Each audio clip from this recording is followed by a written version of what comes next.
Hey wrestling fans, this is the King V and this is the Powerful 8 pay-per-view edition for Money in the Bank 2013. We are only hours away from this pay-per-view.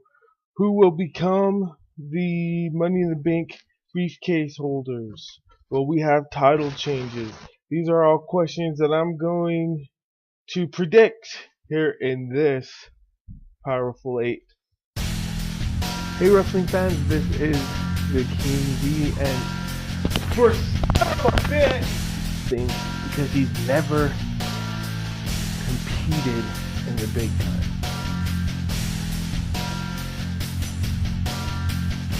This is why a lot of fans have that dream match, Sting versus Undertaker.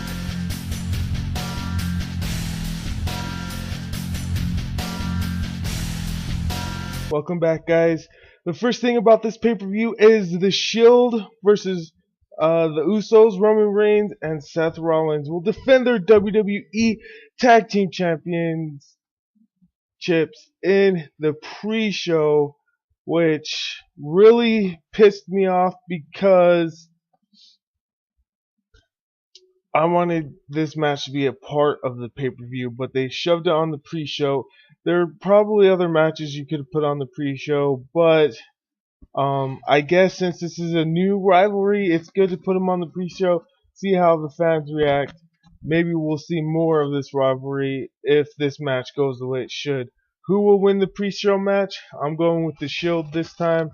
They haven't had the titles long enough, and I believe that in order to keep this rivalry, you gotta have the Shield win. Usos get desperate, do something, turn the Usos heel. Yes, I know, Usos heel, Shield face. Thing is the Shield isn't heel per se.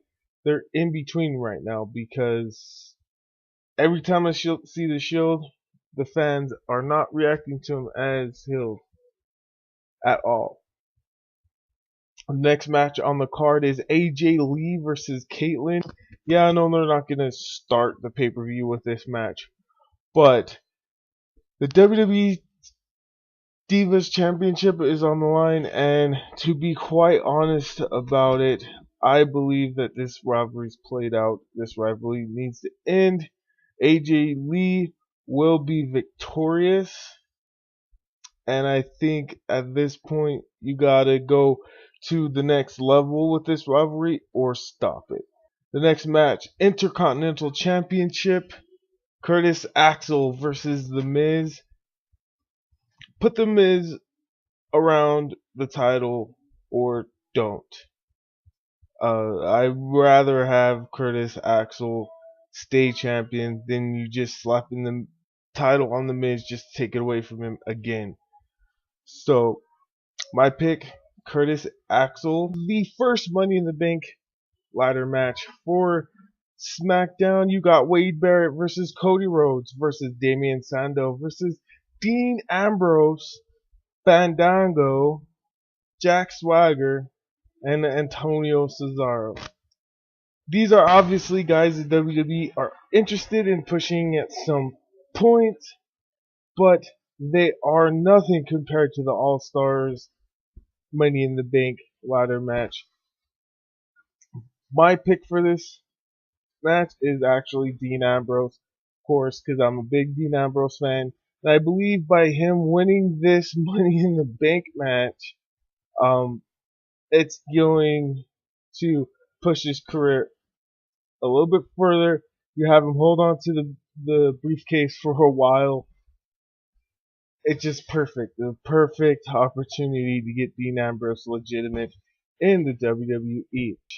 The next match on the card is Chris Jericho versus Ryback. Ryback's obviously been pushed back into the mid-card. He's facing Chris Jericho, who believes that he can beat Ryback because Ryback has shown he has weakness. But I actually choose Ryback to win this match. I believe that by Ryback winning this match, he can get back into contention. And what a great way to run SummerSlam with Ryback in contention, and the Money in the Bank holder in contention, and all this stuff. It will be really great to see. Now, if you're not going to push Ryback to WWE, scratch the WWE title idea, stick him on the World Heavyweight Championship. I think a Ziggler versus Ryback rivalry is in the plans for the future. If it's not, then WWE needs to really think about it, because I think that would be a really awesome rivalry. CM Punk versus Daniel Bryan versus Randy Orton versus Sheamus, Kane, Christian, and yes, Rob Van Dam makes his debut in the AllStars. Money in the Bank for a guaranteed contract for the WWE Championship. All these guys are deserving. CM Punk with his big match at WrestleMania. Daniel Bryan, who's been pushing himself harder than ever lately. Randy Orton, who hasn't had a title shot in over 2 years. Sheamus, who hasn't had a title since, oh crap, I don't remember how long it's been. It's been a while. And then you have Christian, who hasn't had the title since Edge, hasn't had a title in the heavyweight division since Edge's retirement. Kane, who hasn't held a WWE title since the Attitude Era. And then, of course, Rob Van Dam, who hasn't held a heavyweight championship since he held the ECW and World Heavyweight title just before he got booted from the WWE in the first place. Who is my pick for the All-Stars Money in the Bank? I'm actually going for Daniel Bryan in this one. I think beating everybody, getting the title. The last Monday night, they kind of had him come out at the end of the show and do this climbing of the ladder symbolism thing. But Daniel Bryan is my pick. You get him the Money in the Bank. You get Ryback back into contention. John Cena, having to worry about both beasts. Ryback can really hurt you. And Daniel Bryan has taken advantage before.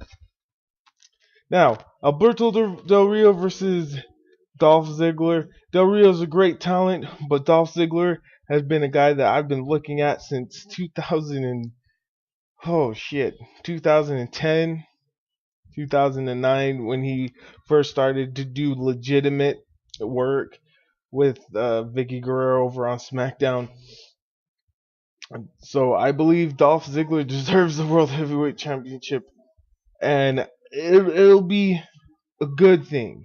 That means Dolph Ziggler will have 3 title runs under his belt, and even though those 3 title runs are still pretty early in his career, I think it's a little bit more legitimate than a Jack Swagger or a Daniel Bryan or anyone else who we have just seen get that Money in the Bank and kind of, level out for a while. So I think Dolph Ziggler needs to take advantage of his situation and become a big star like Edge did once upon a time ago.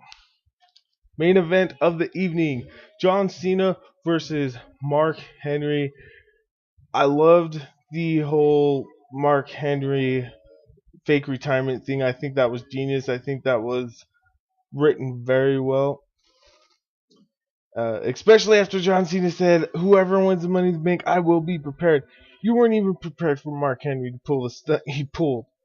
So John Cena tonight facing off a very hungry Mark Henry.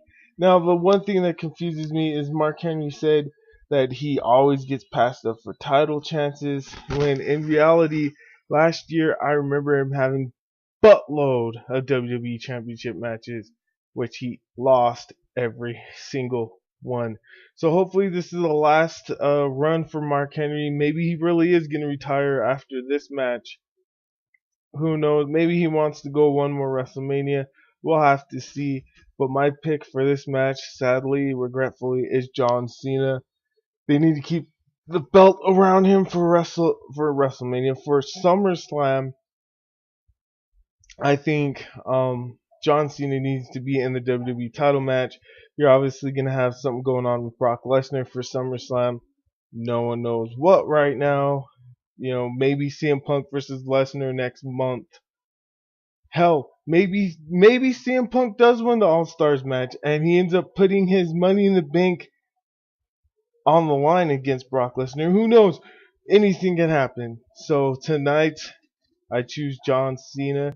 So real quick, before I go, let's go over my choices for tonight, and let's see on the next pay-per-view edition of the Powerful 8, I will see how correct I was. So my first pick for the pre-match was The Shield. My next pick for the Divas Championship match was AJ Lee. My pick for the Intercontinental Championship match was Curtis Axel. My pick for the WWE Money in the Bank match was Dean Ambrose. My pick for the Jericho Ryback match was Ryback. My pick for the AllStars Money in the Bank match was Daniel Bryan. My pick for the World Heavyweight Championship match was Dolph Ziggler. And my pick for the WWE Championship match was John Cena. Let's see how well I did at the end of the night. Thank you everybody for watching. Subscribe, like, and comment. Peace.